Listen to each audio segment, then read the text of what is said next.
Hi, my name is Amber Norris, and this is my husband, Justin Norris. And for the longest, as far as I can remember, I've always been a believer in the Lord.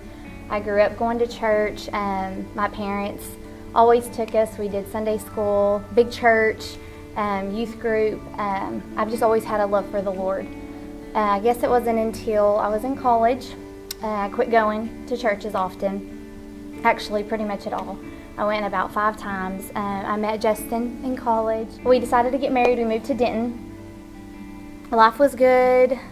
I knew at the time that Justin wasn't a believer, but in my heart, I just, brilliant me thought that us being together, I could save him, and that it was God's plan, which everything is His plan. But we had Lainey, our oldest, and everything was going well. Still not going to church, not plugged in anywhere, and that was really weighing on my heart. Not something Justin had been, growing up doing. So then we had our second daughter, Ainsley. It seemed like after that point, things just really started going downhill. Just a bunch of anger. Justin wasn't happy.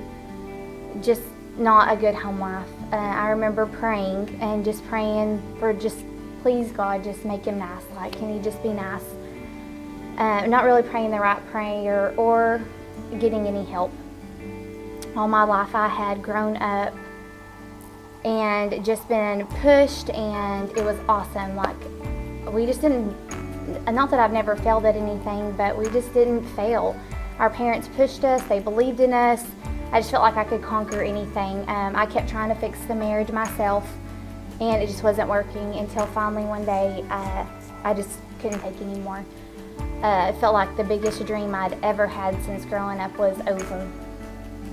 I filed for divorce, and there was really nothing in my heart that wanted anything to work. At that point, we talked about counseling beforehand, and that wasn't an option for Justin. I was just angry. I was really mad, and I was done. I didn't want our girls to think that was love. So, filed for divorce, moved out. It was horrible. During that time, God just started pursuing my heart, and I started going to the village church, and I couldn't get enough of the Lord. Granted, I kept making mistakes, but He just kept calling me back to Him.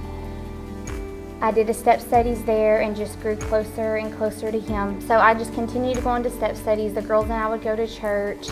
Still, there was no hope. I never honestly thought, and sadly enough, it wasn't even an option to be back with Justin. I felt like the girls were getting the best of him with us not being together. They got the best side of him. I would see him, but it was kind of a relief not to have to deal with the anger or his frustration. And in my heart, I just felt like maybe it was me. Maybe I was the one that made him so upset, and he was better off without me. Things went on for about a year, and Justin came to me, and he had started going to church, and he just apologized. He apologized for everything, truly just repented, and I knew that it was real. And God at that time kind of started opening up my heart to the possibility of getting back together, which I had honestly not considered in that whole year. There was not one part of me that wanted to be back in that. So when God opened my heart up to it, I didn't want to sin against the Lord anymore. I felt like I'd messed up and failed and didn't get help with our marriage, and just honestly failed at the most important thing that I believe in my heart and that you can fail at, which is your family and marriage, and I just wasn't brought up that way. So when Justin came to me and repented, it was great. It was a relief, but still just not the thought of wanting to be back with him. More talking, just kind of a series of different events. God was just working in our hearts and working in his heart and brought us back together slowly. It was really hard. My parents, my family, they're so loving and so awesome. They had a really, really, really hard time with it. They'd just seen all the hurt that I'd gone through. Very skeptical of that kind of change. I just trusted in the Lord. I just kept turning to the Lord. I knew my parents over time, in my family, my sister just kept telling me, God will take care of it. just give it time. You have to give it time. We started dating about exactly a year after I had filed for divorce, and got married a few months later, and God's just been working in our heart. It's been wonderful. There's still days that are hard, and I wonder if God's playing a joke on us or me. No, but just loving the Lord. Like I said, I'd always loved Him and believed, but it took me till 28 to really realize what it meant to live my life for the Lord, to not want to disappoint the Lord, to give it to Him, to know that I'm not in charge. And in turn, He did save us. He did bring me to Him to save, and I'm very thankful that He didn't answer that simple prayer of, God, will you just make him nice? God had so much more in store for us. So now I get to sit here and be so very thankful for the best blessing that God could have given us. Our family, of course, our kids, each other, but Himself. And our kids are getting baptized today. We got to sit and watch them accept the Lord. I got to sit and watch Justin accept the Lord, which is not something I ever imagined could happen. But God has just done wonderful things, and now Justin is the leader of our family, and I can trust in that. And it's just been a huge blessing, and that's kind of where we are in life. I'll let you go. So I'm Justin, and as Amber said a while ago, I was not raised in a church-going home, which is kind of ironic because it turns out both my parents were very devout Christians growing up, and I guess for one reason or another, it just kind of skipped over me. Both my parents worked, and it was never something that was really missed. It was every once in a while, maybe during Christmas time or Easter, or that kind of thing. But I had a lot of questions. I had a lot of doubt, and so that's kind of the environment that I was raised in. Everything went exactly like Amber said, as far as meeting each other, and it was very fast to take off with our relationship. And I thought things were perfect between the two of us, but I knew that I had some tension. I knew that I had some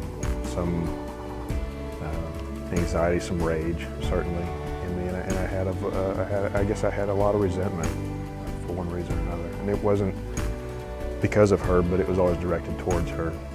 I knew that she wanted to go to church. I knew that she wanted me to get involved and try to let go of my doubts and try to find the Lord in my own way, but it really wasn't her job to try to save me. It was something that needed to happen in and of itself, and I found out when that was going to be, when pretty much she told me that our marriage was over, that she couldn't be taken for granted anymore, which was what I was doing. I was taking for granted that she was going to be there every day, no matter what I said or how loudly I said it, or no matter how much I shut down and just didn't say anything. And my world pretty much just ended. So I started drinking pretty heavily after we divorced, and that was, in my mind, helping. Of course, we all know that's just a temporary fix. Also, as if things weren't hard enough as it was, I was told that I was also going to get thrust into paramedic school all at the same time. So now I had to go to a school to get a degree or certification, at least, to be able to keep my job that I was barely hanging on to in the first place because of the drinking. And one particular night I went out and had a few too many and decided I'd pull over into a parking lot and just kind of sleep it off. The next thing I know, I'm being talked to by a couple of police officers. They took pity on me because they knew I was a firefighter, and allowed me to call a buddy of mine. He took me home, and then to his home, and then the next morning he told me that I was going to church with him. I did, and I bounced around for a few churches from time to time, and things started sticking. Things started taking. I decided that I was a monumentally huge screw-up that was not going to fix himself, and no matter how hard I've been trying, it wasn't going to work. I needed to do something else. I needed to try something else, anything. And I saw how things were changing for Amber. I saw how things were better for her since we had split up. Even though I didn't know exactly what it was, I knew that she was going to church and she was happy. She was happy in having the Lord in her life, and I gave it all up. I quit drinking. I started going to church every time I wanted to drink.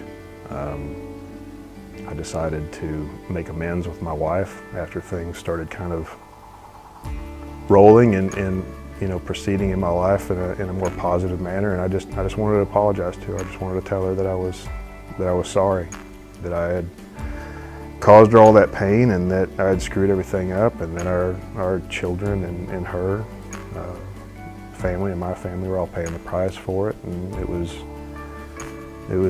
just supposed to be kind of a closure thing. Things just kind of progressed, and when we started talking again, and I had nothing else that I could attribute it to. It was absolutely nothing that I did. It was absolutely nothing that I had caused. It was God. He was working in my life. He was making things very, very transparent that you are a screw up. You can't fix things on your own. And I'm going to help you out, though. I'm going to fix everything that you've broken on your own, and He has. Our children are so much better off now that we're back together. You can come from a divorced family, and I did, and Amber did not, and I knew the kind of pain that they were in for. And so knowing that and knowing that they don't have to deal with that now, it's a blessing. And I'm very happy and very, very proud that they've been raised by a loving mother and father now that believe in the Lord and that have Him working in our lives.